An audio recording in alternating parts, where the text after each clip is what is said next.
Hi friends, in this video we will talk about comments which are an essential part of every developer's life. Comments are not tokens as they do not provide any instructional value to the code and are discarded by the Python interpreter. They are just human readable descriptions which enhance the readability of the code via user added documentation. It is a good practice to comment a code properly as it helps in better code maintenance and faster debugging. At times, a complex code logic can also be explained in comments so that the code user can have a better understanding of the code. Python supports both single line comments and multi line comments. A single line comment begins with a hash symbol.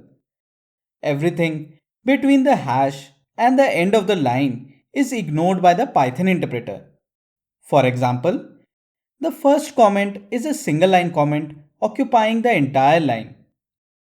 The next comment begins after the assignment statement and it contains more details about the purpose of variable a.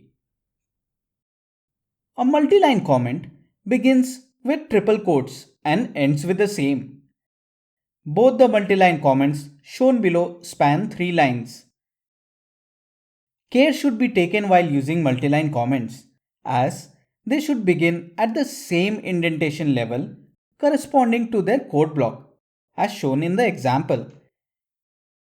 If you observe the first if statement, you can clearly see that the multi-line comment inside it has been indented according to the indentation level of the code block in which it occurs.